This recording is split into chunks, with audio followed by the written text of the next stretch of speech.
Hello, Mr. Chapo. Is this Mr. Chapo?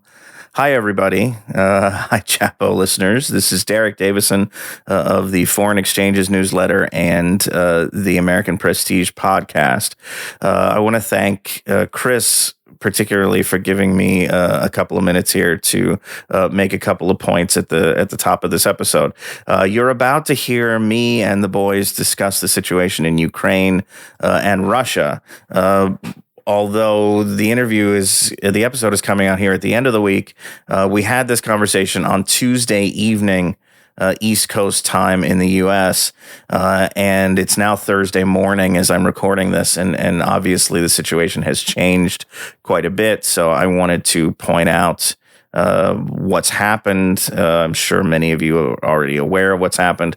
But essentially, Vladimir Putin on Thursday morning, Russian time, early Thursday morning, delivered a speech. It may have been pre-recorded. They, I think, tried to pass it off as live, but there are indications it was recorded a couple of days ago.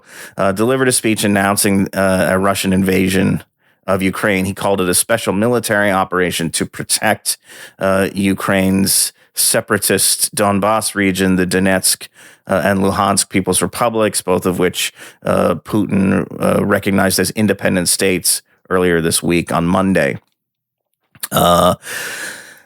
I don't want to try to give a blow-by-blow of what's happened since then, because any information I give you right now is going to be outdated by the time most of you listen to this. So let's just say that the impression that I get so far is that this is a much wider invasion. It's not just an invasion of the Donbass or an invasion to secure the Donbass for these two people's republics.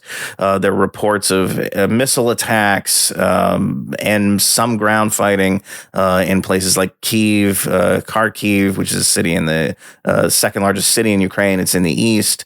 Odessa, Ukraine's main port city in the southern Ukraine.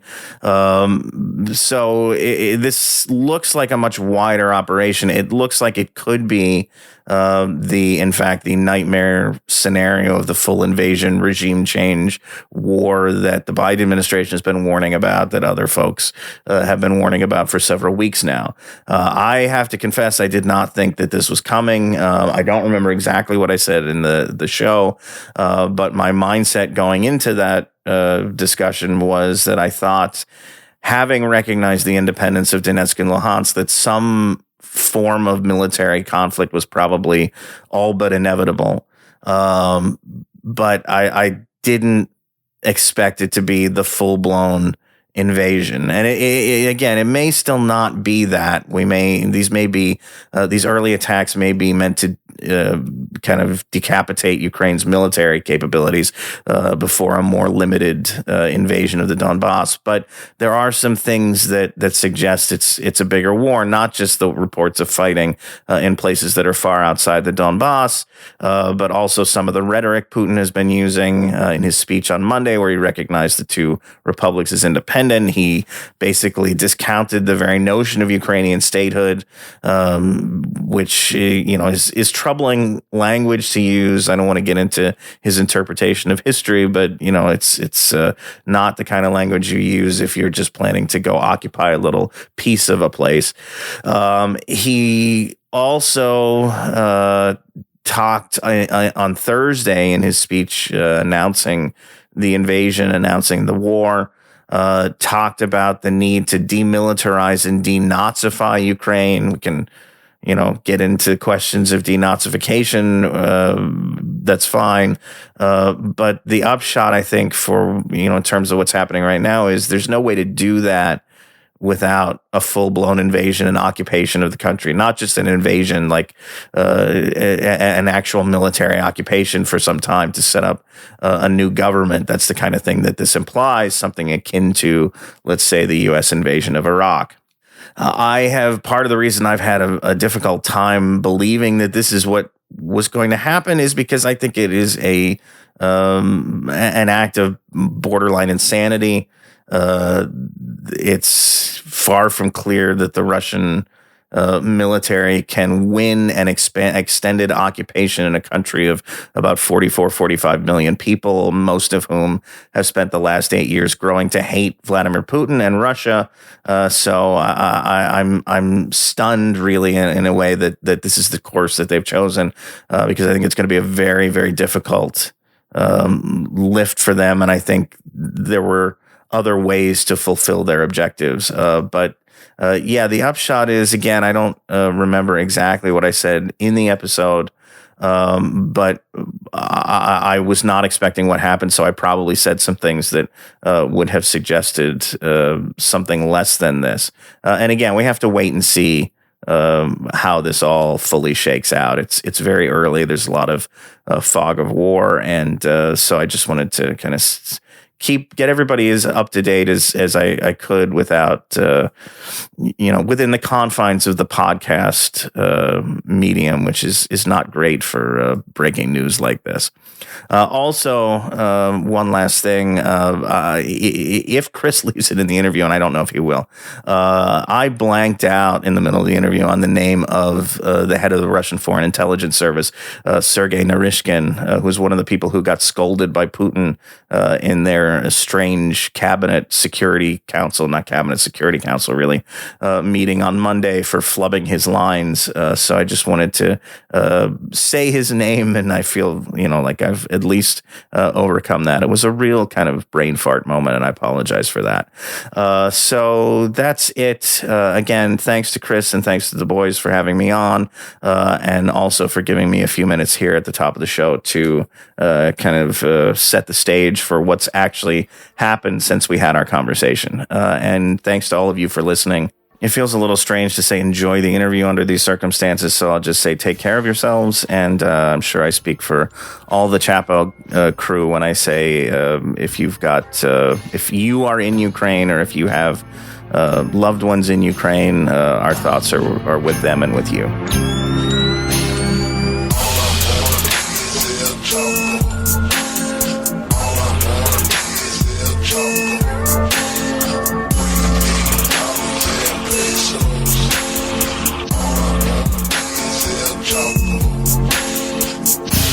All right, so it's Chapo coming in hot on 2/22/22, the most important date in all of numerology, because it's the date when Vladimir Putin has decided to invade Ukraine, or at least the beginnings of an invasion, as according to our president, Joe Brandon. We said we never learn about it, but we are forced by world events to once again talk Ukraine. And to help us along, it's the number one foreign policy expert in the world, Derek Davison, back again of Foreign Exchanges. Derek, yes, welcome. Thank you. Foreign Exchanges and American Prestige. Don't forget the podcast. American Prestige. Well, I mean, I'll get yelled at by Bessner if I don't say that. So, well, I mean, American Prestige, that's a thing in short supply these days as Vladimir Putin's forces rampage all over the Donbas region of Ukraine. And Joe Brandon, they're our dabbing commander, on us, folks. They are. They saw the dastardly Slav is dabbing all over us. I want to just get get an executive summary of the last few weeks and how we've gotten to this point. But I want to begin by asking Derek, did you see the epic dunk that the U.S. Embassy in Kiev landed on all of Russia today? Oh man, all the lulls or whatever. I don't know. I mean, it was like a bofa. Yeah, so for Russia. I mean, they're just they're never going to recover from that. So they have to delete their account. Okay. So check this out. Okay, so this is the U.S. Embassy in Kiev is doing memes, and the meme was comparing just that sentence. Yeah, I know. Comparing like architectural treasures and world cultural historical landmarks in Kiev in the 9th, 10th, and 11th century, and then it was like Moscow at the intervening years, and it's just like a dirt-strewn forest. Which is interesting because they seem to be making the argument that Ukraine is the heart of the Slavic Empire. I mean, Kiev and Rus much? Come on. Yeah. No, the Moscow and Rus. Yeah, it's you could use the same series of pictures to argue that Ukraine should be part of Russia. It's also that's exactly this is right. Yeah. literally from 1100 years ago. You could Like, also who gives a shit? You could also use it to make the argument that the United States, yes, which didn't have any of those cool buildings standing until like 200 years ago, shouldn't be in charge of anything. I would love to see. I would love to see the Chinese consulate in DC do a similar one for Beijing and DC around similar time period. This like all I don't know what it is with Ukraine, but the Ukrainian foreign ministry itself, like all American diplomatic entities in Ukraine, they all do like the most fucking like Imgur memes. It's crazy. There's just something about like the literary voice of Ukraine where they're always doing memes that were hot in like 2014. I mean, is it the Reddit country? I don't know. But like, especially this last week where it's like, okay, well, you got Zelensky to do what you wanted after he like got elected as being kind of dovish to Russia. You got what you wanted. They called your bluff. Everyone's making fun of NATO, but you get to do socially awkward penguin at Putin now. Okay, it's worth the Havana syndrome to be able to do that kind of epic internet. That's right. I'll take the ray gun and the memes. Let's do it. I guess, like, Derek, like, just could you do your best, like, sort of narrate, like how you got to this point now? Like, it seems like the last few weeks of escalating tensions have gone from they are definitely going to invade tomorrow to it looks like they're going to attack this week to they have invaded or they've done a limited invasion or as Biden said this afternoon, it looks like an invasion. So, like, I mean, like, what is going on here? Like how did this situation escalate and like. How does it relate to like Putin or Russia announcing today that yesterday that they are recognizing these two breakaway republics? Right. So, I mean, we've been in sort of a cycle here since 2014, but the most recent iteration of that cycle started in November. Russia started moving military assets back into the southwestern part of the country, suspiciously near Ukraine, and carrying out military exercises. Again, this is something they've done over and over again, and pretty much every time they've done it for a few years now, the United States has warned that an invasion is imminent and that they're massing up for something. This time, the deployment was significantly bigger, I would say, than in past instances. They put forces in Belarus to conduct joint exercises with the Belarusian military. They did exercises in Crimea. They did exercises in the Black Sea, naval exercises. So kind of surrounding Ukraine with a very large force. That's what sparked this kind of steady drumbeat from the U.S. It was then picked up by especially the UK, but other European governments, that there was an imminent invasion coming. If you read, there are a couple of commentators I've seen suggesting this, and I mean, I don't think they have any deep insight, but it seems like initially the Ukrainian government kind of looked at this situation and said, well, we're not sure an actual invasion is coming, but if we kind of play into this, we could get weapons, we could get some, aid, we could get something out of the West to support us. It's free javelins. Exactly. It's free javelins. It's all the stuff we need. It's nice for Ukraine where their army is rumored to just like the second that they get American weapons, small arms and shit, they just instantly sell them. Instantly flip them. They hand them over to or they turn them around or they hand them to the paramilitaries, which are the guys that are really of concern ideologically. I don't think you can call them neo-Nazis, just actual old school Nazis. I mean, so it seems like they played into this for a while, but then the drumbeat got louder and it continued on kind of steadily over weeks and weeks and really started to affect the Ukrainian economy.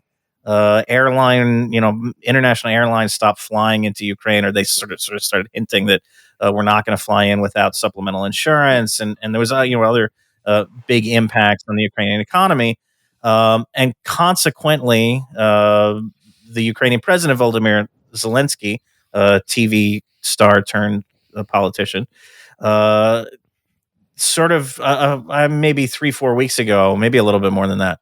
At this point, started saying, maybe you guys could cool it with the imminent invasion talk because it's crashing my economy, and we really don't see the same information that you see.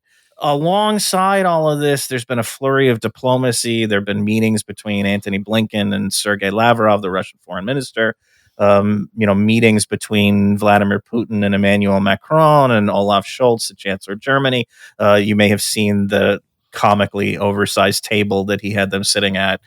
And there's been this kind of back and forth, like they're going to invade, Wednesday at 7:30, or they're going to invade this weekend. They're going to invade. It's imminent. It's imminent. And the Russians have drawn this out.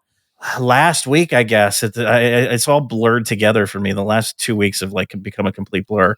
But they even suggested that they were kind of done with the military exercises and that they were going to start to bring soldiers back to base. That proved to be maybe some misdirection on their part. And then most recently, on Thursday, Friday, things kind of really took a turn to the more serious. You had escalations in shelling along the front line in eastern Ukraine. You had the two People's Republics, the Donetsk People's Republic and the Luhansk People's Republic, announcing mass civilian evacuations into Russia. Doesn't seem that many of the civilians actually listened to those orders, but regardless, they sort of, I think, manufactured to some extent, but they were claiming there was some kind of imminent Ukrainian attack underway, and a genocide is the term that the two People's Republics have been using, and that Russia has sort of adopted as well, which then prompted Putin to, in this big spectacle on Monday, decide very grandiosely to recognize the independence of the two republics, which have been claiming independence since 2014, and to send Russian forces in as "quote unquote" peacekeepers. And so what is the significance of, because these two people's republics, these breakaway republics? I mean, like they've been a thing for a while now, but like what does it practically mean for Russia to officially, like, diplomatically recognize them and even send in, as I believe they have done or have been doing, like, Russian soldiers as like peacekeeping forces to protect the Russian speaking or Russian citizen population of these Right. parts of Ukraine? So, I mean, these are the parts of Ukraine that really rejected, other than along with like Crimea, that really rejected the 2014 Maidan protests and the overthrowing of then President Viktor Yanukovych. And they're full of Russian speaking.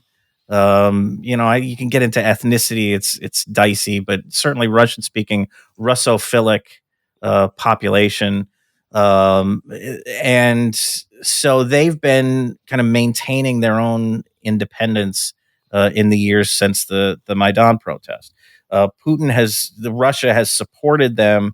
They've probably they've had military assets in the region. It's called the Donbass collectively since 2014, but not in an overt way. What's changed really is that they're now doing it overtly under this peacekeeping rubric.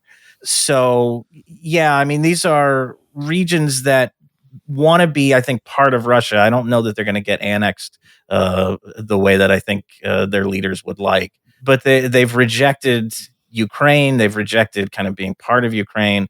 The regions themselves are relatively impoverished. They're sort of heavily industrialized, coal-producing factories, the kind of stuff that hasn't fared too well in the global economy of late. So they're fairly impoverished. And part of the appeal, I think, you'll read people who argue this as well. Part of the appeal here in sort of glomming onto Russia or kind of moving toward Russia and away from Ukraine is not just a linguistic thing or a cultural thing or an ethnic thing. There's an economic factor at play here. Russia is doing substantially better than Ukraine economically speaking. So for people living in this very impoverished region, it makes a certain amount of sense to go that direction. What in your mind kept Russia from doing this since 2014? Is it like the sort of the switch up that Zelensky took once he was in office? I think that's part of it. I think that the rationale after 2014 for Russia, which I don't think the goal was ever until recently, was to carve these places off of Ukraine and kind of operate them as little fiefdoms or occupied territories or whatever. I think the intention was to bring all of Ukraine back into the Russian sphere of influence, or to kind of pull it back away from the West through whatever means. And I think Putin made some, I would say, mistakes in how he did that.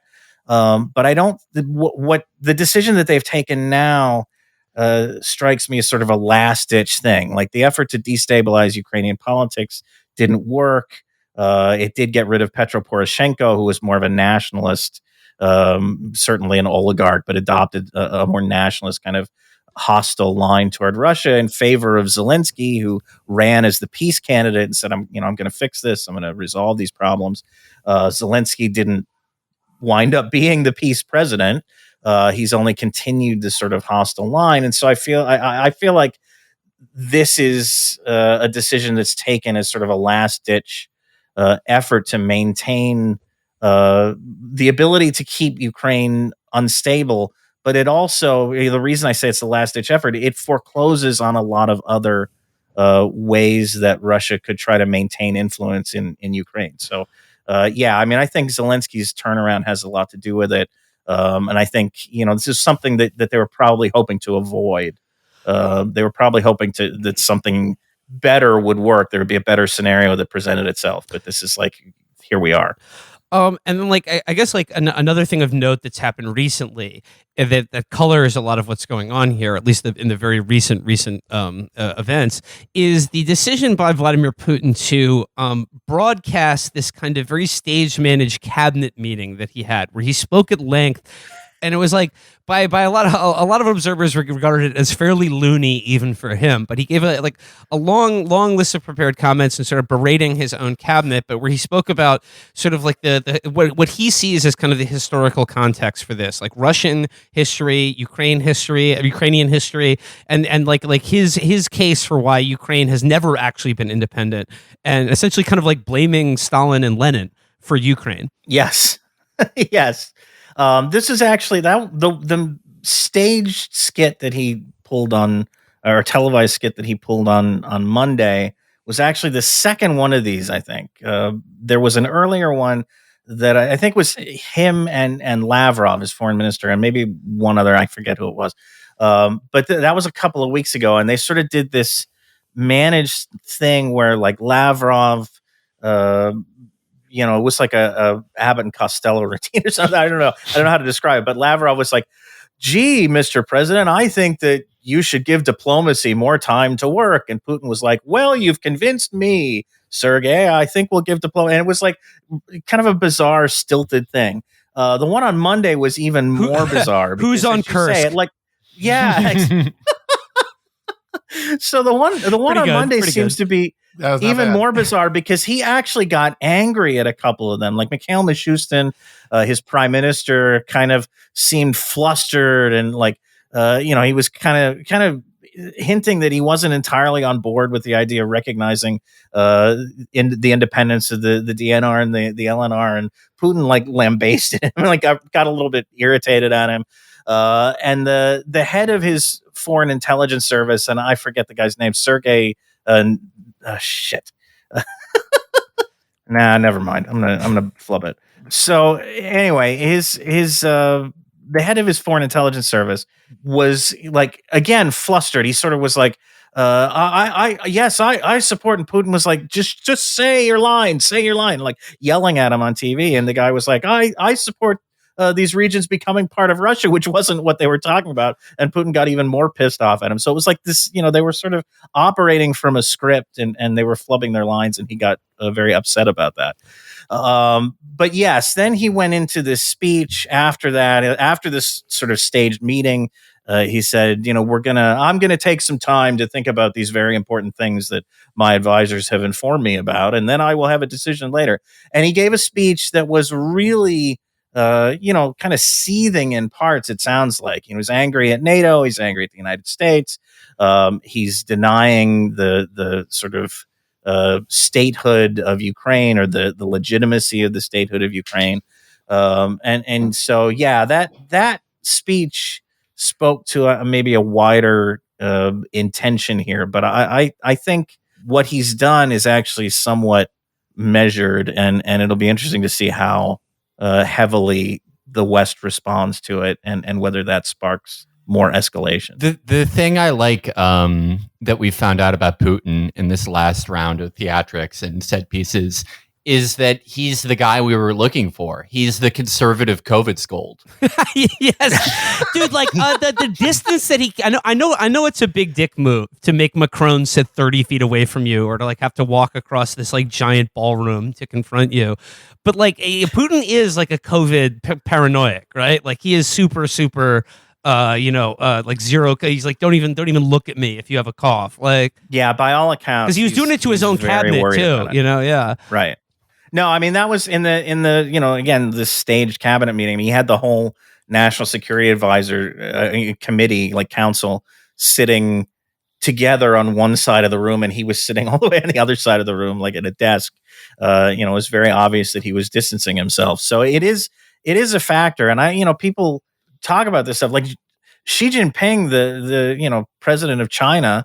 Hasn't left China since the pandemic hit. I mean, these guys are very worried about contracting this illness. But like, I mean, in terms of his comments on this, like the historical legitimacy of Ukraine and like this sort of Russian nationalist mythology, like, I mean, how does that play into this? Like, how does he see, like, for his political project, like, why is Ukraine so important to this, like, idea of like a greater Russia, or like this kind of this sense of loss that he plays off for like the for his sort of Russian imperial project, or whatever you want to call it? Yeah, I mean, Putin is a Russian nationalist, and he was. It was interesting because on Tuesday, one of the many statements that came out of Moscow was Putin sort of assuring the other former Soviet republics that, look, when I deny Ukrainian statehood, I'm not talking about you guys. You guys are cool. It's just Ukraine that I'm talking about. So, I mean, he does have something of an imperial project, I guess, but it's really focused on the idea of the Russian people and the Russian nation, which includes not just Russia, but includes Belarus and Ukraine. And we kind of laughed about that embassy meme, but that embassy meme, the image of the sort of buildup of Kiev in the 12th century or the 9th century, the 10th century. That's the origins of the Russian civilization, basically, or the Russian people. And so it's very difficult to unbind or disentwine Ukraine and Russia and their histories and their cultures. So for somebody whose project is rooted in a sense of Russian nationalism, the idea that Ukraine is somehow not just distinct in sort of a nation state sense, but that it's like moving away from Moscow and moving into NATO or the European Union, into these very Western, organizations. Even though a lot of Ukraine, sort of the right bank of the kind of Western half of Ukraine has been historically was part of Austria, the Austrian Empire, the Habsburg Empire, Poland, the Polish-Lithuanian Commonwealth, other kind of European quote unquote institutions or polities. Still, the idea of all of Ukraine kind of moving in that direction is hard to absorb for somebody who views himself as a Russian nationalist. Okay, so what have you been seeing from, like, let's say like the U.S. State Department and like the people who are loudly opposed to this, like what Biden's comments today? Like, I mean, I know Russia is already under sanctions, but like, if Putin continues to go ahead with this, or if things continue to escalate, how would you anticipate the West or like the United States, for instance, to counter them or retaliate in some way? Well, so we've already seen some retaliation. The Biden administration started, with its first tranche, what Joe Biden characterized as the first tranche of sanctions, which includes a couple of major Russian banks, a ban on U.S. financial institutions, or where really any financial institution, since U.S. sanctions are global. Trading in Russian sovereign debt. There's apparently going to be a new round of sanctions on Wednesday targeting oligarchs, basically wealthy individuals with ties to Putin. There's a report in Foreign Policy that they're working with Asian states to try and implement export controls, kind of global export controls that could prevent Russia from acquiring semiconductors. The EU is and this is that's the US, and the EU is already drawn up a list of a bunch of Russian individuals. They're talking about doing asset freezes and travel bans on every member of the Russian Duma, which is the lower house of the Russian parliament. The UK has announced a few limited sanctions. I think there's going to be more to come here. The big thing that happened on Tuesday in this realm is Scholz, the Chancellor of Germany, Olaf Scholz, announced that his government was freezing the certification process for the Nord Stream 2 gas pipeline, which is could be a major blow to the Russian energy sector. Nord Stream 2 was going to be the big kind of main artery for Russian gas to get into Central and Western Europe. So that's a fairly sizable but how would that play for people who'd like to stay warm during the winter in, like, let's say Germany or Central Europe? Yeah, so that's the downside here, and one of the reasons I'm kind of surprised that they pulled that trigger this quickly. It's going to definitely lead to gas shortages. We're still sort of it's a tail end of winter, but it's still still cold out there. It's definitely going to lead to shortages. It's going to lead to higher prices. There's no alternative for Europe to Russian gas in the short term. There are options for developing alternatives, U.S. liquefied natural gas from Qatar, potentially gas from Azerbaijan or Israel if Israel develops its offshore resources. But in the immediate term, there is no real alternative to Russian gas. So that's going to be a pretty steep price for the Europeans, for the European people to pay. I like how they can't really sanction oligarchs, especially oligarchs living in other countries, that much, because it's like, well, goodbye, City of London. Exactly. Like if we can't, if these banks can't launder money, right, then like what can they do? Yeah, there's vulnerability both ways, right? Like you can sanction the oligarchs, but you're gonna be. Hey, what you want the Louis Vuitton store to close down? think of all the jobs. Think of all the jobs that'll cost.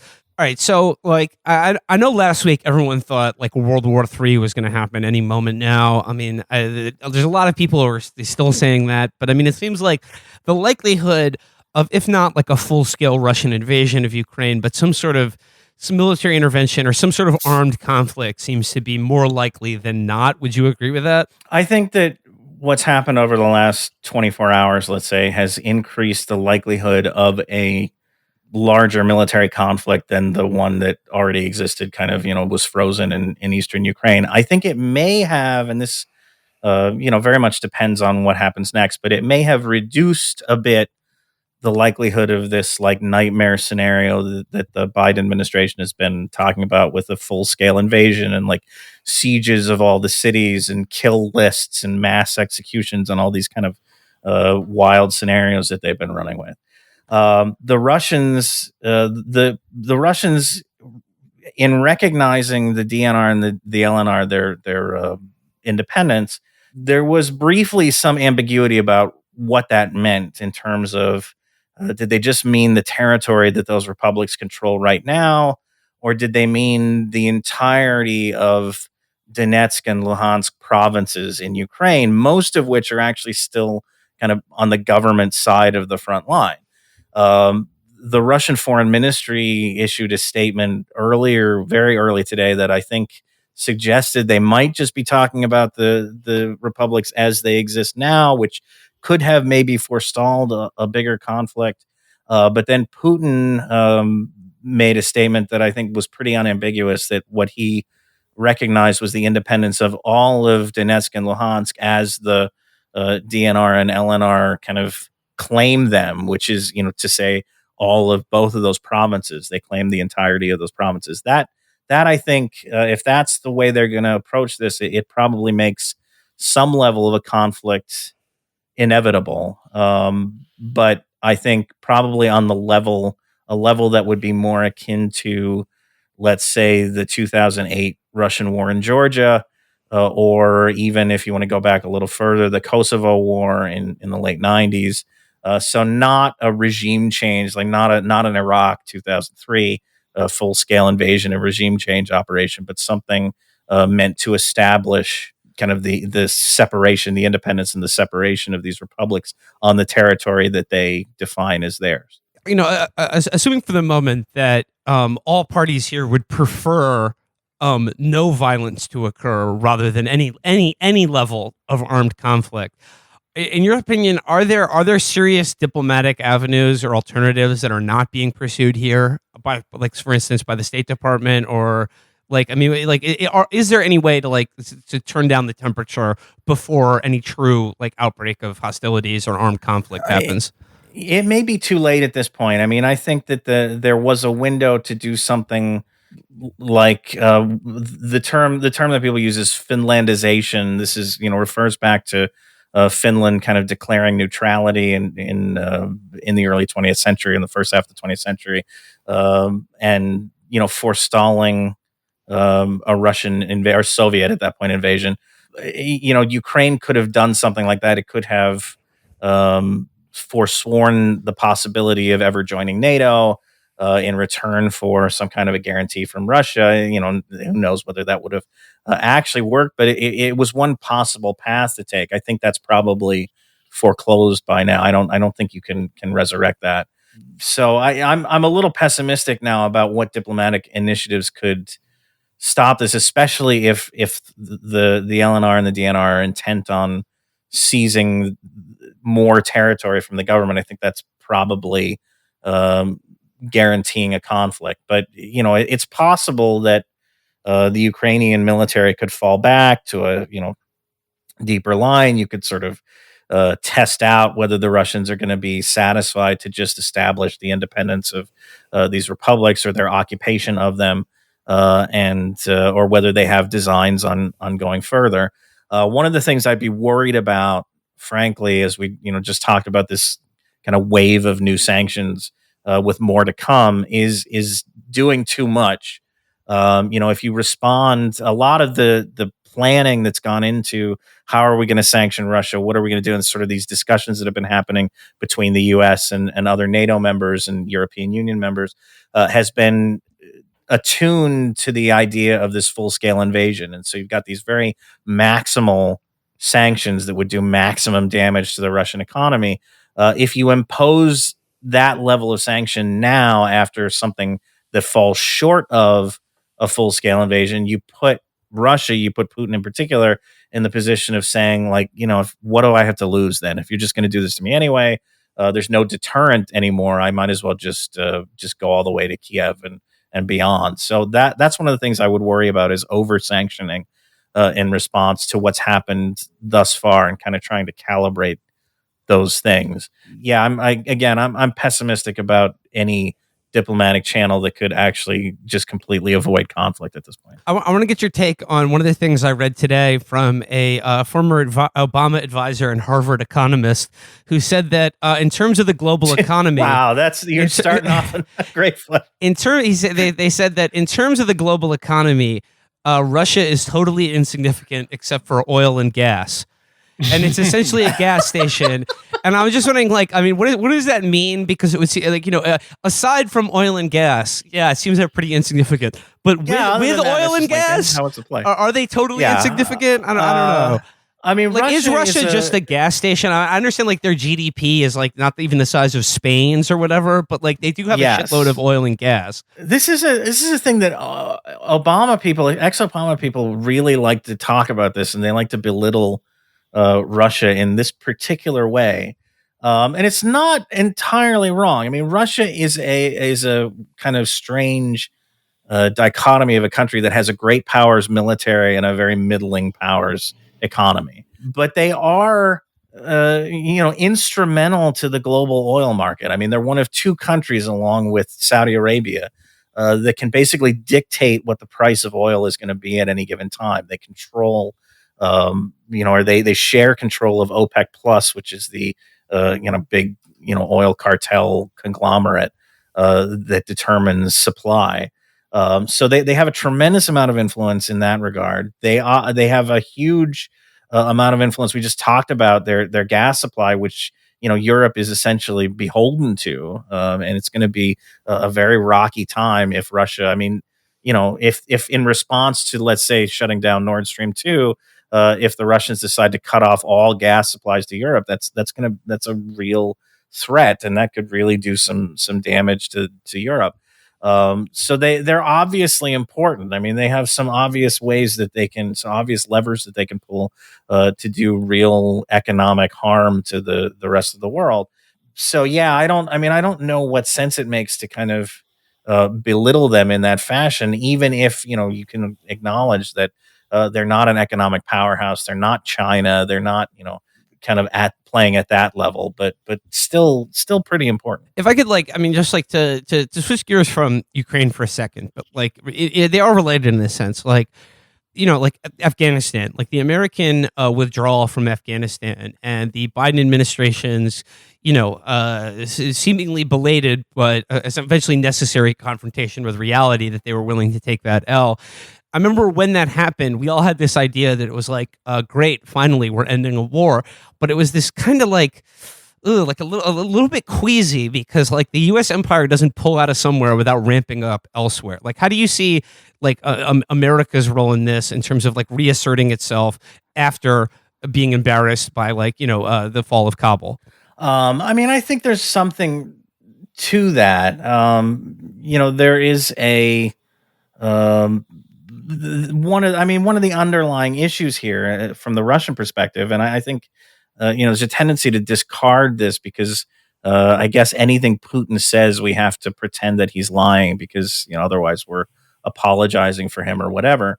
But one of the things he's repeatedly talked about is the threat of a NATO, of Ukraine becoming a NATO member and stationing, the possibility of stationing U.S. weapons or NATO weaponry and personnel in Ukraine, and how close that would put them to Moscow and what a security risk that would be.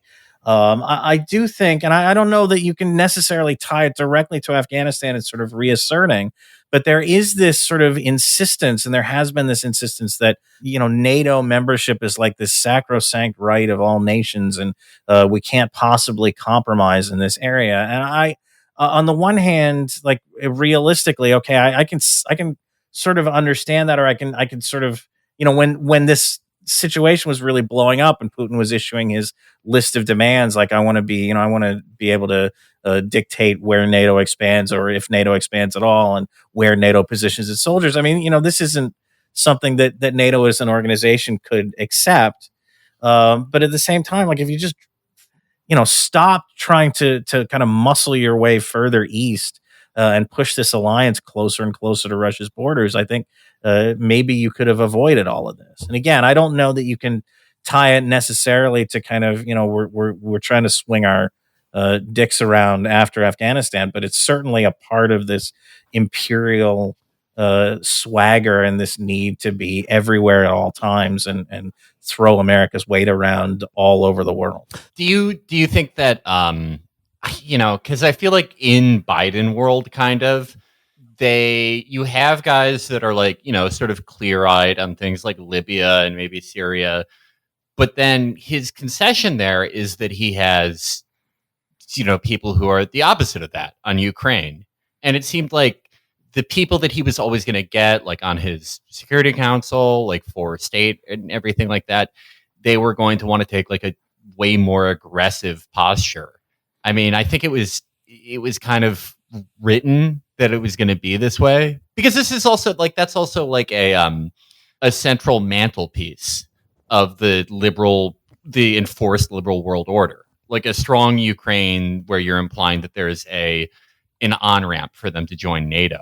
Yeah, I mean, Ukraine in particular plays into this idea of spreading the liberal world order all over the place, and NATO expansion to not just Ukraine, to Georgia, to who knows where else is a big part of that. Is sort of this idea that we can NATO, which lost its reason for being in 1990, basically, that it's become this thing where we kind of spread the the great liberal world order, and kind of bring more and more parts of the world underneath its I don't know, protective embrace or something. I don't know. I was going to ask though, like this, what we're seeing right now, this can't be like what the Hawks pictured.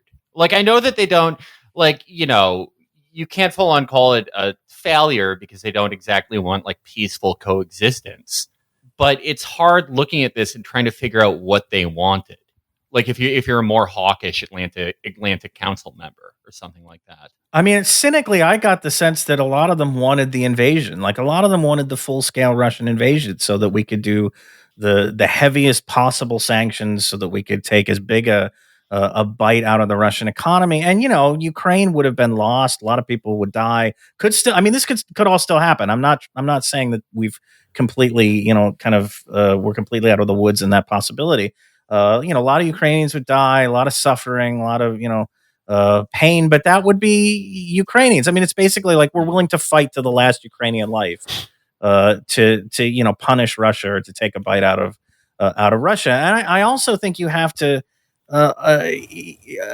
accommodate or consider what the last, I guess 6 years at this point have done to the democratic brain in terms of Russia and the 2016 election and Trump and his relationship with Putin and just the obsession with that, what that's done in terms of the whole party, but certainly the kind of people that Biden brought in around him for foreign policy in terms of just their conception of the threat, I guess, that Russia poses, or the need to do something about this Putin character. I think it's embedded there. It's taken hold pretty strongly. Not just in the party kind of politically, but in the media ecosystem around it as well. As long as we're talking about punishing people, I just want to take a quick digression, and I was wondering, Derek, if you could explain to me or to us and our listeners what happened this past week with the Afghan central bank and like the U.S. decision essentially to remove all funds from it, and what practically that means for Afghanistan. So the decision that they took, the Afghan central bank, Afghanistan Bank, had at the time when the Taliban took over in August, had somewhere in the range of about $9 to $10 billion in overseas assets. A bit over $7 billion of that was in the United States. The Biden administration immediately put a freeze on the entire amount of that money, like even the stuff that is invested in places other than the United States because of U.S. sanctions. It's inaccessible to the Afghan central bank. What Biden did most recently then was to take the $7 billion and change that are in the United States that are invested in U.S. institutions and say, we're going to set aside slightly more than half of that money, so a little over $3.5 billion, as potential reparations, potential legal settlement for the victims, the families of the victims of the September 11, 2001 terrorist attacks. And then we're going to take the other half of this and we're going to use it to pay for humanitarian relief efforts, which at that point it makes them not humanitarian relief efforts anymore. The idea of humanitarian relief is that it's donated to the people, not that they pay for it themselves. But the upshot basically was to decapitalize the bank, which is going to have tremendous economic repercussions for a country that's already economically imploded, and basically to loot, even if you sort of credit them with this $3.5 billion that they've dedicated to humanitarian relief and say that's actually good, which I would argue it's not. But the other half of that, or a little bit more than half of that, you're basically looting out of the bank to pay the families of the 9/11 victims who suffered obviously tremendously. Wait, hasn't the U.S. government already paid them a shitload of money? Well, but they have cases. I mean, they do have cases in the U.S. court system, basically testing whether they can get at the funds that are controlled by the Afghan central bank. I mean, like they're owed funds by someone, but why aren't they going after the Saudis? Why the people after Afghanistan? This is the question, right? Even if we operate from the perspective of, these people are owed something. They're owed something by Al Qaeda, or they're owed something maybe by the Taliban. Even that's a little bit tenuous, but okay.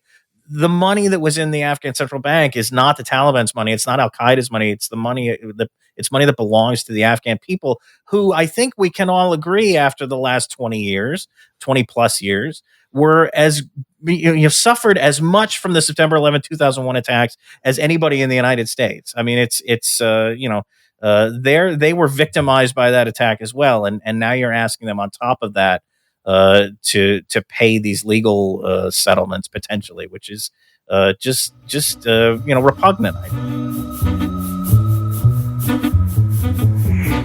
When you walk to the garden. All right, gang. Let's switch gears to round out the show with a reading series from, in my opinion, my favorite Ukraine expert, my favorite foreign policy expert. I'm talking Russian Star. I'm talking Terrell Germain Star, aka Russian Star. He is he's embedded himself in Ukraine. He's been traipsing around Kiev dressed like fucking Santa Claus or something, and he's basically like the go-to guy on all things Ukraine. So I figured we'd put our foreign policy expert up against, I think, like the king, the absolute king. I mean, just real quick though. You guys have your, he's eating escargot in Lviv and taking donations from people to do it. It's good stuff. Terrell Stars, he's been a character for a while now, and just before I get into this reading series, do you guys have any favorite Terrell Star, like sort of greatest hits of all time? Because there's a few of them. God, there's so many. I talked about a few of them before we recorded, but there was the one where he's like, what's a good resource to read about nuclear information and nuclear information on nuclear weapons? And then I think hours later was like, if you have any questions about nukes, just ask me. Yeah, that was as part of his brief with Jalopnik as their defense correspondent.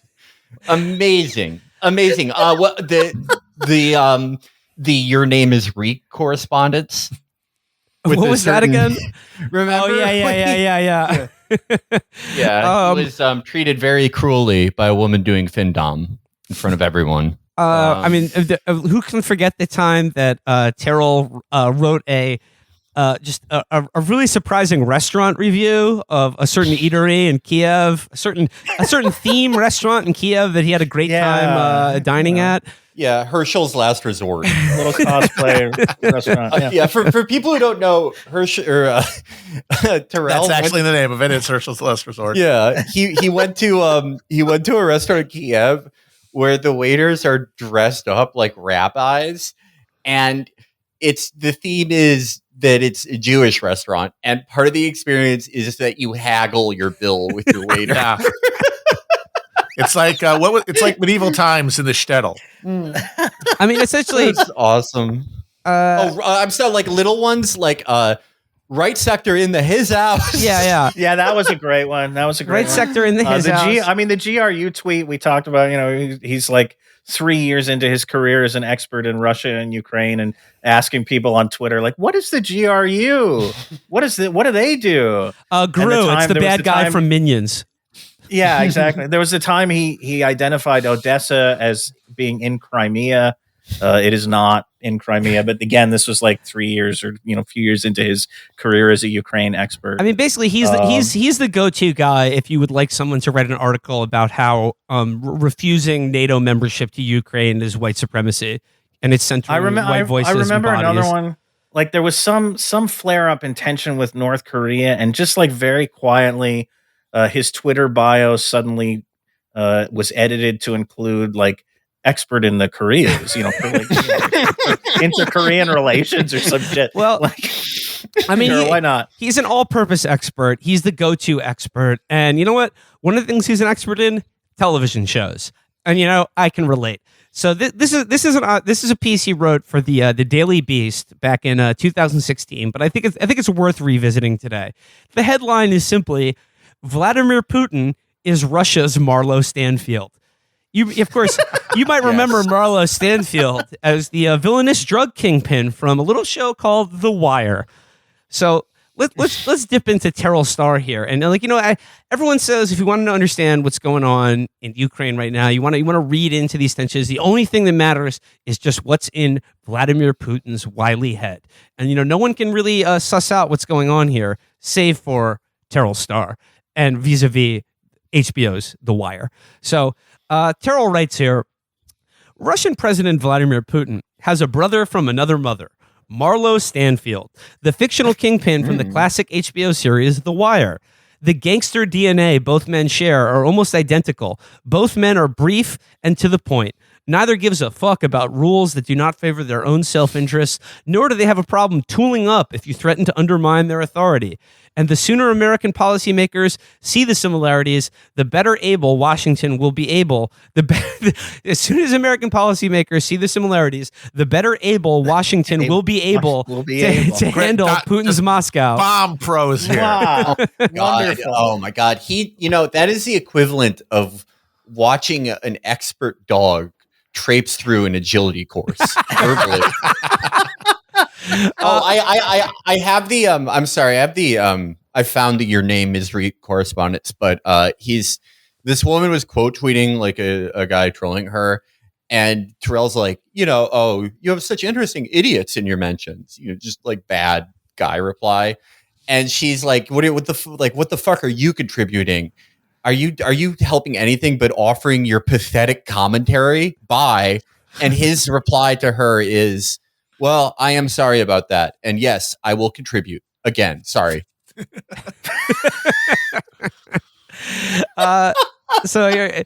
Continuing on here, it says, the Russian leader wants to wear the crown, to use some Wire talk. He wants to have his own empire, just like America does. I mean, that's a hell of an admission by Terrell Starr there. I think just Putin. He's meeting at the commission. One more thing. Price of natural gas going up. He says here, it may be morally wrong to annex parts of Ukraine and to set up shop in the eastern part of its nation, but so what? That's what gangsters do. They take shit and ask any motherfucker to step up to them if they have a problem with it. In Putin's mind, he is doing nothing more than what America did to position itself as a world power. The United States was founded by white men who killed off American Indians who were here first and enslaved millions of people from Africa to build up the economy, and later set up Jim Crow to keep black people in check for decades after that didn't work out. American global dominance exists in part because Washington killed off millions of people through war and slavery. That is what wearing the crown is about in international relations. Taking shit because you can. Taking shit because you can. Shouldn't it be talking shit because you can? If you're wearing taking shit. I mean, we're taking. I got taking. Right? Oh, I meant like take plundering, not just like taking abuse from other people. Okay, we're plundering the Afghan central bank, for example. Okay, okay. Now you may argue that drawing a comparison between a real life world leader and a fictional television character undermines the seriousness of any intellectual discourse on Putin's global and domestic influence. I wouldn't say that way, Terrell. I would not say that at all. Yeah. And anyone who tries to tell you that, they're the ones not being serious. Yeah, I'm just gonna say right now, if you say that, you're a piece of shit and you don't know anything about either shows or foreign policy. That's right. You got to know at least one of those things. Yeah. He knows two things. He knows two things. You got to pick one minimum. None? That's bad. What are you doing? What are you here for? What are you contributing, really, unless you're financially contributing to this? Yeah. No, yeah. If you don't know about shows and you're not a foreign policy expert, just, hit my Cash App. That's all I can say. Well, Terrell writes here, to the contrary, I believe Putin and Marlo share the same worldview and operate within structures that are equally broken and flawed. Understand one man and you'll get the other. So, yeah, I mean, if you want to know, just fire up those DVD players. We're revisiting seasons 3 through 5 of The Wire. Doesn't this mean that we should make like David Simon the Secretary of State or Secretary of Defense? He should be our go-to negotiator, because if you understand the streets of Baltimore, then you understand what's happening in Ukraine right now. Because NATO, that's Avon Barksdale, that's Stringer and Avon. they're gangster, but like they're got a little soft, got a little complacent, and then like this new cold-blooded, ruthless, like street soldier is just stepping up, and he's gonna put some lead in anyone who wants to take the crown from him. Oh no, here are examples to help. Putin took over eastern Ukraine in Marlowe fashion. And he has a quote here from The Wire. "This spot all built up and shit. We need it, yo." That's what Marlo Stanfield said. And that's what Putin's saying to the eastern Ukraine. He's saying we're going to be pumping heroin out of Donbass. Yeah, and then I can think of some other classic Wire characters. I think Obama fulfills two roles. He's Brother Mazone, Muslim, and he's also Omar. He's a gay man. Hey, and you know what? Like just like Brother Muzone, Obama loves reading the Atlantic Monthly and New Republic. So yeah, there we go. That's the best. That's the best character ever. He's in Nation of Islam. He's Fruit of Islam is the 5%er, but his favorite magazine is like the New Republic. Like he loves like Marty Peretz. He's good writing. I gotta say, Turl is convincing me here because like I love this idea that you can analyze world events through watching television because like I understand this. I've seen The Wire. As he says, there was a scene in season 4 where Marlowe, along with his top enforcers, Snoop and Chris, approached dealer Bodie on his drug corner. Bodie had the corner humming with business, but Marlowe wanted it. Bodie had 3 ways to respond. He could take Marlowe's package, his heroin supply, leave the corner altogether, or fight Marlowe. Now, by this point in the series, Bodie had no protection. His former employer, the Barksdale organization, fell apart after its leaders were either arrested or killed. Bodie was by himself and couldn't defend his territory, so he had to buy drugs from Marlowe until his new boss eventually killed him for snitching to the cops. Like Bodie, the leaders of Ukraine found themselves defenseless against a stronger expansionist Putin who himself has no respect for boundaries. After protesters took to the streets in Kiev in November 2013 to protest former Ukrainian President Viktor Yanukovych's refusal to sign a trade agreement that would have integrated the country more closely into the EU economy, Putin soon backed anti-government rebels in the east with military support. They would eventually take over several key regional cities and Russia annexed Crimea. Basically, Putin took a corner of Ukraine that was built up and forced its leadership to accept his diplomacy to solve a problem he created. I mean, don't you see this, guys? Yeah, absolutely. It's like completely mirror images of each other. I mean, this is just such a thin thread, though, because like he's using.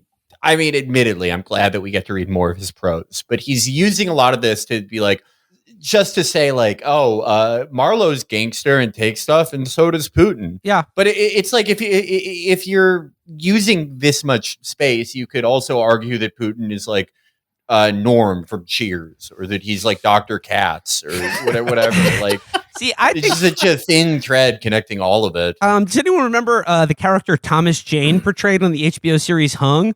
He was a high school gym teacher with a huge dick who starts having sex with women as a gigolo for money because of his huge dick. Now, he's not the smartest or most talented guy, but he is hung. He does have a huge dick, and he's using it to lay pipe on just sort of horny older women. I think in a lot of ways you could say Putin is a lot like Thomas Jane's character in Hung as well. And the old ladies in this scenario are European buyers of natural gas. And he's laying pipe to them right now. He's laying pipe to them. That's right. Yeah, but like absolutely. When he fucks Natalie Zia and like really likes it, because she's like hot. That's like when he gives weapons to Russian-speaking separatists. I'm trying to figure out who Ukraine is snitched to in this scenario. Like, who are the cops that they snitched to? Oh well, I mean, obviously McNulty and Bunk. And no, but I mean that literally. I mean, Ukraine has complained to the Baltimore Police Department about Putin taking their corner. I thought you were going to say they've complained to Dominic West. And, like, they're calling the actor. Is America McNulty or Bunk? Because it's America. I feel Canada. America's like Stan Valchek. Yeah. Like just a senile oaf. Right. I mean, if we're trying to be more romantic, though, like Terrell is trying to be, like, I feel like America and Canada were McNulty and Bunk, right? because we're the two groups where the two countries where we care about Ukraine the most. Yeah. No one cares about Ukraine like us. Not even Ukrainians, frankly. No, they do not give a shit as much as your average Ukrainian or Canadian. No way. I would have to say that America is probably McNulty, because it's like we're always screwing up, but people are like, you tried. You did kind of a good job. Like in Afghanistan.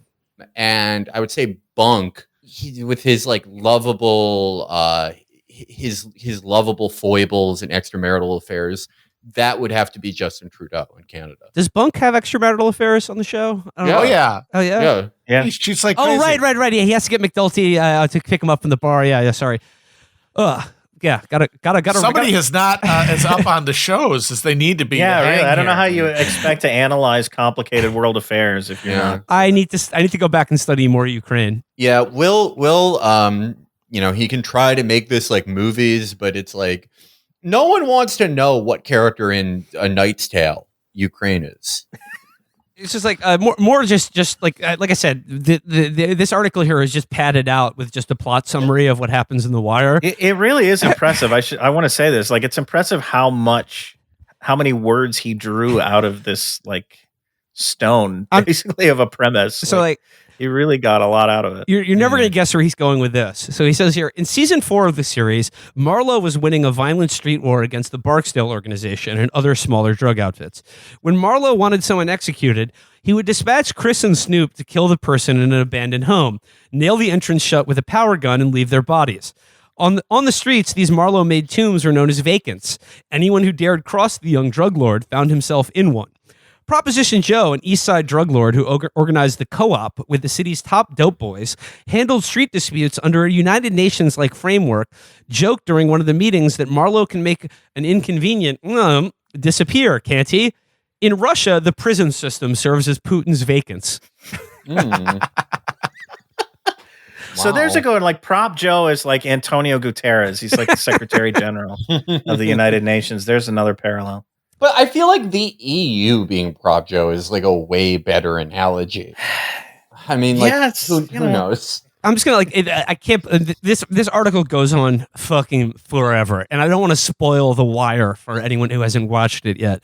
But he just says here, just closing it out here, he says, from a foreign policy standpoint, we have to stop positioning America as the more noble side during our engagement with Moscow, because both countries are imperialist nations with expansionist agendas.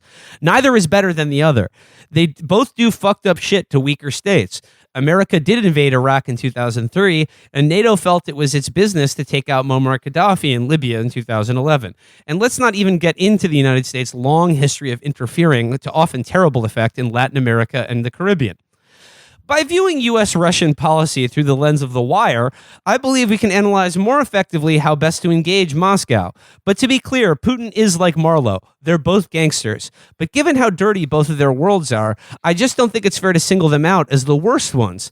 The Wire understood this and positioned its depictions of the good guys and the bad guys accordingly. Too bad the men in three-piece suits in Washington and Brussels condemning Putin over his behavior can't look at their own actions with similar honesty and self-reflection. Do you think they would if they saw The Wire? I think they would. Yeah, I agree. That was Obama's entire strategy for change, was get people to watch The Wire. And it worked. A lot of people watched it. That's why everything's great. I want the article about how Putin is actually Martin Tupper from Dream On, because every time he gets horny, he imagines a 50s movie in his head. Okay, I think Terrell Starr here. I think he's like the Freeman character. I think he's just sort of like the quiet, bespectacled fellow who, people discount, but like then he's actually low key the smartest one around, and he's just like, building his little doll furniture, just being quiet, but also he's the one who has the analysis that will crack the drug empire of Marlowe, Barksdale, Vladimir Putin. All the pieces matter. I'm gonna offer. I'd like to rework some of this. I think Obama's a guy from a different show. I think he's the lead character in Banshee because he assumed someone else's name. He assumed the name Barack Obama from his former name Barry Soetoro, just like how our hero became Lucas Hood. I think honestly, if more people had watched the show Banshee, I don't think we would be in the state we are now. Because I mean, like everyone's trying to analyze foreign policy through HBO shows that critics like. But if they had seen probably the best show of the last 20 years in Banshee, then I don't know. Like I don't think we've been in this problem. Because like Banshee's one of the bad best guys. show of Wait, all time. wasn't the bad guy in Banshee like a Ukrainian gangster? The rabbit I thought the was he rabbit was he Russian? Like Serb. No, I thought he was. like Serb, but I have to watch it again. Oh God! I mean, we've done so bad analyzing foreign policy because we've already forgotten most of these shows that Oh really my like laid God. everything out. I mean, this is on another level. Like he was, in fact, yes, he was a Ukrainian. So Oh, there you go. okay. Everything Okay. comes together. I like how how did this get published is what I want to know. Because like the premise is so fucking thin. Was it like they owed him an article and they just kind of had to run anything? Because this wouldn't, I don't even know how that this would get like a passing grade in a community college. This is just like such a thin premise. Like you could, like we said, you could essentially do the same level of analysis comparing Vladimir Putin to the bad guy from any other TV show. Yeah, no, you could be like, oh, the world stage is like Darkwing Duck and America's Darkwing Duck. Putin's the guy he fights. Like, what the fuck are you talking about? And the way that he summarizes at the end is like such good bad writing, where it's like, obviously, like everyone's bad, but I think if we look at it like The Wire, we see that the fact that everyone's bad. Damn, good job, dude. Vladimir Putin is like Shane Vendrell from The Shield, but America is Vic Mackey, and if we understood that we were Vic Mackey, then we could deal with the problem. Yeah, because Shane is more evil than Vic Mackey. I mean, because that's the thing. I mean, like the point here is he's saying is like, yeah, America and Russia, they're both gangsta nations, but Putin is like Marlowe in that he is a new level of evil, cold-blooded ruthlessness that shocks even the conscience of hardened criminals like the United States Empire. And like, obviously is putting the thumb on the scale for like, that's why we're actually the good guys in this conflict. I saw Terrell's thing, the most recent thing I saw him talking about Ukraine was that Putin's view of Ukrainians mirrors like a white supremacist view of black people. Yes, Which that was is- pretty great. Oh, actually, It was like critical Slav theory or something. Well, here's one that here's just a couple hits from Russian Star today. He says here, for all these people saying the West should agree to not allow Ukraine into NATO, I have a question. If Putin can force our hand on that, why would he stop there? Even if Ukraine signed documents never to join NATO, that would not change his behavior. You do realize that telling Ukraine that it should never join NATO is a slap in the face to the 1/3 of the alliance and suggests that none of Eastern Europe should be in NATO or the EU. Continuing, he writes, you do realize that centering France and Germany's thinking and financial interests over Eastern Europeans is offensive and discriminatory, right? If Eastern Europe wasn't in NATO, Russia would be threatening to attack Germany again. Okay, yeah, sure. Sure, why not? If you What think the hell? Putin's demands should be respected, you pretty much are defending Eastern European racism. It makes sense because most white scholars who hold this view are very much about maintaining white power structures anywhere in the world. No one believes in Russia's capability quite like Russia hawks. I don't even think Russia believes that. Like, I don't think there's anyone in the Kremlin who's like, oh man, I can't wait till we get Ukraine out of the way so we can finally take over Germany. Like, it's not even clear to me that they think they could win a long-term war in Ukraine, like an occupation that would They follow probably that. can't. Which is why I think they're trying to do this like smaller bite and maybe stop there. But the discourse about Putin in particular, like it's unlike anything I've seen in any other part of foreign policy like discourse. It's either you either have to believe that he's a world historical genius, like he's the amalgamation of every conqueror that's ever been throughout all of human history, and he's constantly like 10 moves ahead of everybody else playing chess. He's just this massive kind of super genius. Or you have to believe that he's just a buffoon who's constantly backing himself into the corner and like taking L's all over the place. And there's no middle ground, it seems like, for people when they're commenting on this stuff. The thing that like drew the latest rounds of like Hitler, like world domination comparisons, taking Crimea in 2014 is like, is that like the on ramp to world occupation? Taking like a tropical Six Flags. Like, what are we doing here? Well, I mean, you could say that, but like there was another gentleman who thought he could wage a long war against his rivals for total regional domination before it all blew up in his face. That's right. I'm talking again about Marlo Stanfield of The Wire. Oh, that's right. Oh, absolutely. I mean, you may wear the crown. Blown. You may wear the crown, but nobody wears the crown for long.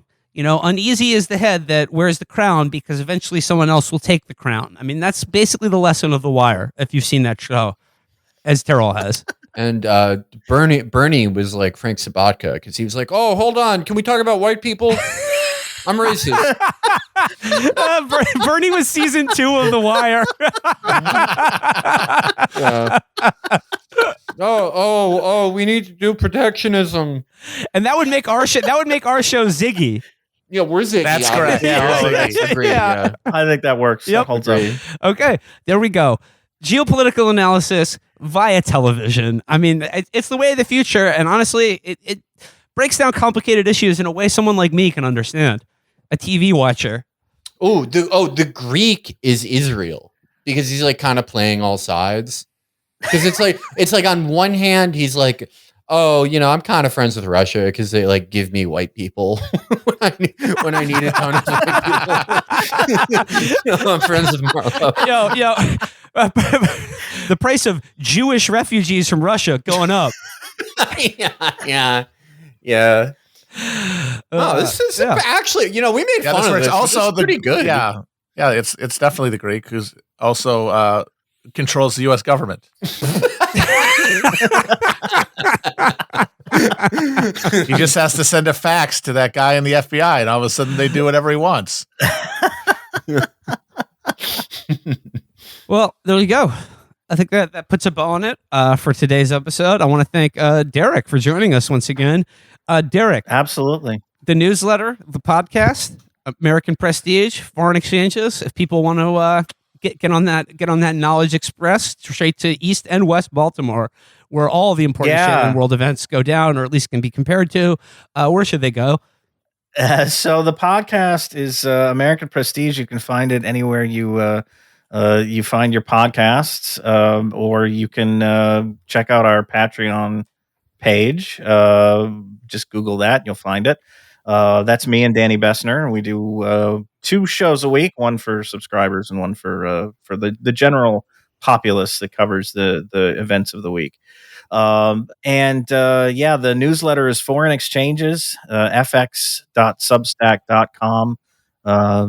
Please check that out too. That's sort of I wouldn't be able to do the podcast if I wasn't like spending 10 hours a day on the newsletter. So please check that out too. And that's all I've got time for, really. I'm wiped out as it is. You're the king of all media in the left foreign my policy empire is growing. That's right. You got Howard Stern over here. President Zelensky will be riding the Sibian later. If Vladimir Putin is listening.